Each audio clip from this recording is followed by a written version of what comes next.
Bien, bonjour à toutes et à tous. Très heureuse d'être avec vous. Alors, du coup, ça a été un petit peu la course pour être franche, parce que figurez-vous que ce matin, mais les choses sont bien faites dans la vie. De fait, j'étais sur une exploitation agricole. Je suis dans le Puy-de-Dôme à l'heure qu'il est. Alors, du coup, notre hôte, Romain Thomas, qui est lui-même d'ailleurs, je vous entendais parler de CUMA tout à l'heure, il est président de CUMA, figurez-vous, et il est donc dans ce GAEC du bourg Saint-Christine, donc dans le Puy-de-Dôme. M'accueille chez lui. Voilà, c'est depuis chez lui que je m'exprimerai. Et en plus, du coup, je m'exprime aussi avec lui en face de moi en train de m'écouter. D'ailleurs aussi avec Jean-Claude Gaillard, le maire de Saint-Gervais, qui est en train de m'écouter. Donc, je vais essayer d'être exhaustive dans la réponse aux questions que vous avez posées.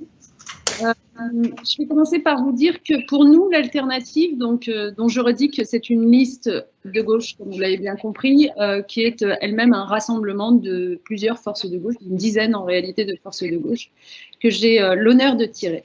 Donc, pour aller droit au but, l'alternative considère que derrière la question agricole, il y a à la fois une question économique, naturellement, et notamment à travers la question du revenu des agriculteurs. Il y a une question que je qualifierais quasiment de sociale ou sociétale à travers la question de la qualité alimentaire, de la qualité de l'alimentation pour tout le monde, les plus jeunes, mais pas seulement, j'y reviendrai. Il y a une question qu'on pourrait dire de structuration. Vous avez beaucoup évoqué la question des coopératives et on y reviendra.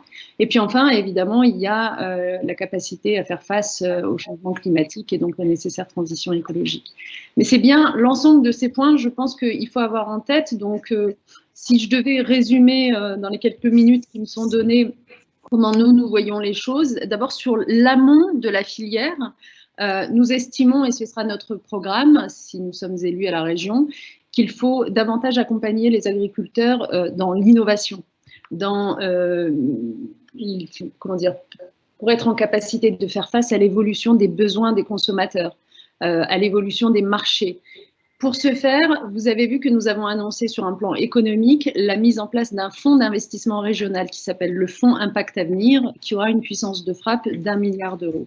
C'est l'outil le plus important dont nous nous dotons, qui est à la fois abondé par nous, la région, mais aussi par le secteur privé bancaire et les épargnants d'Auvergne-Rhône-Alpes. Et l'idée avec cet outil, c'est de pouvoir vraiment avoir un cap économique. Et dans l'économie, il y a l'agriculture, et de pouvoir entrer en fonds propres au capital d'un certain nombre d'entreprises, et en l'occurrence ici, de financer des besoins qui sont les vôtres, notamment d'innovation, je viens de le dire.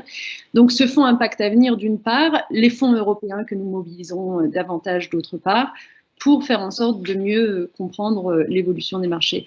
De la même façon, vous l'avez évoqué, il y a cette nécessité d'améliorer, de développer les liens entre agriculteurs et recherche, notamment pour argumenter, prouver la valeur gustative des produits de qualité. Et je pense en effet qu'il y a un gros travail à faire avec l'INRAE, par exemple, sur la valeur des modes d'élevage à l'herbe.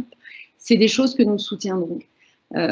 10% de notre budget agriculture-alimentation sera consacré à la recherche-innovation pour l'adaptation au changement climatique. Enfin, un dernier sujet qui nous paraît important, c'est la nécessité de favoriser la segmentation de la production pour promouvoir les produits qui seront proposés sous SICO. D'une part, c'est une question de qualité, mais aussi pour améliorer la rémunération des agriculteurs. Et là, je pense que la région a tout son rôle à jouer.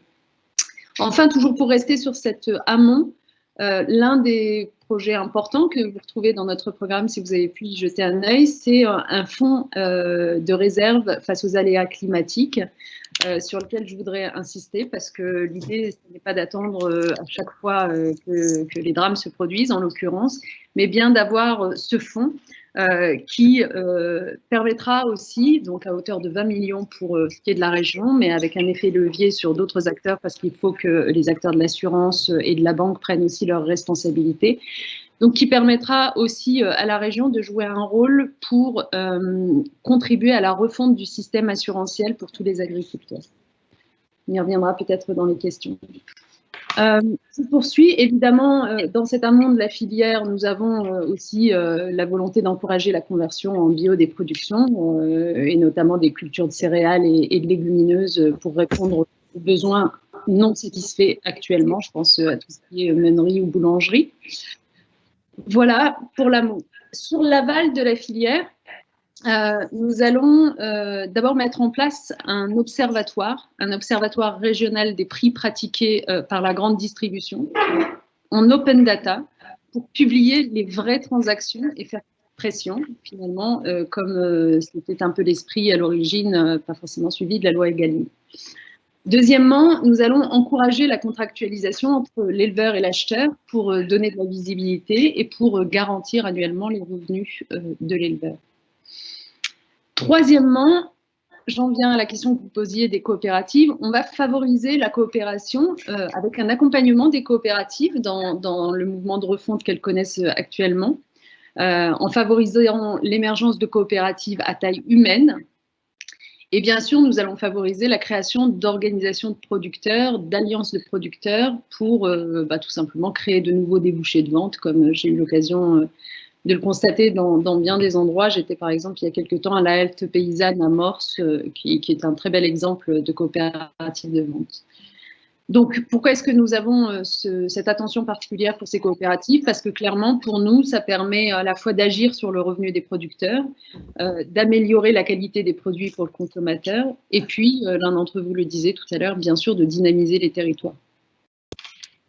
Sur la décarbonation de l'agriculture, notre intention, c'est d'accompagner les agriculteurs dans cette décarbonation de leur activité. Concrètement, nous ressentons de leur part, très nombreux d'entre vous nous l'ont dit, le besoin dans cette démarche de ne pas simplement subir des injonctions, des conditions, mais d'être accompagnés véritablement. Et c'est la raison pour laquelle nous commencerons par financer des diagnostics CAPSER, des diagnostics personnalisés, et accompagner ensuite, à partir de ces diagnostics, dans les mesures nécessaires de décarbonation.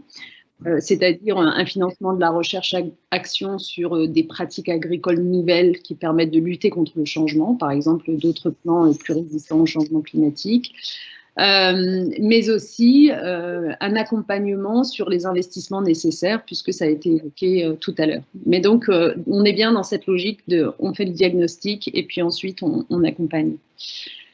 Il y a un deuxième sujet dont vous avez parlé, et qui est souvent revenu évidemment dans mes conversations aussi avec les acteurs, c'est la question de la ressource en eau. Notre intention est de négocier des programmes de cogestion des espaces naturels pour économiser l'eau, pour préserver la ressource et privilégier les espèces, les variétés, les pratiques culturelles économes en eau et limiter le recours à l'irrigation. Voilà. Enfin, juste pour continuer sur la question de la philosophie qui est la nôtre, nous souhaitons évidemment contribuer à évoluer la doctrine que nous trouvons trop libérale de Paris et de Bruxelles sur l'agriculture française. Notre intention est vraiment de valoriser davantage les pratiques agroécologiques et extensives. Donc ça, c'est en discussion en ce moment et nous voudrions que la région joue un rôle et une voix peut-être plus forte pour peser sur ces enjeux-là aussi. J'en viens à la question de l'alimentation. La qualité. Précisément 2 minutes, Madame Belkacem. Exactement ce qu'il me faudra pour vous dire que sur la question de l'alimentation, dans les cantines scolaires, qui est un formidable levier pour nous, d'ici 5 ans, nous serons à 100% en produits exclusivement locaux. Et ça, c'est extrêmement important. Nous aurons aussi des repas qui seront moins chers pour les familles, et notamment les familles les plus modestes, puisque nous irons jusqu'à 1 €. Nous mettons de la tarification sociale et nous allons jusqu'à 1 € pour les familles les plus modestes. Évidemment, la différence de prix, parce que l'alimentation sera prise en charge par la région. Nous l'estimons à 50 millions par an. Nous prendrons en charge, nous ferons en sorte que ce soit des repas évidemment de qualité. Et puis peut-être un dernier mot, puisqu'il m'en reste sur l'installation des jeunes agriculteurs. Ayez en tête que nous avons dans notre programme l'idée de créer une foncière régionale, un outil qui nous permettra d'acquérir des terres du foncier, que ce soit d'ailleurs en ville ou à la campagne. Et s'agissant des terres agricoles, qu'est-ce que ça va signifier? Ça va signifier que nous allons acheter des terrains dédiés, disponibles pour y installer des nouveaux agriculteurs, en favorisant une pratique agroécologique et extensive. Notre ambition là-dessus, c'est d'accompagner l'installation de 1000 nouveaux jeunes agriculteurs par an.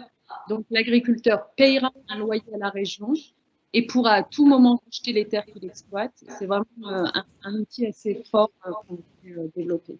Voilà, bon, j'ai été trop longue, mais je pense que vous avez à peu près compris la philosophie qui était là-dedans.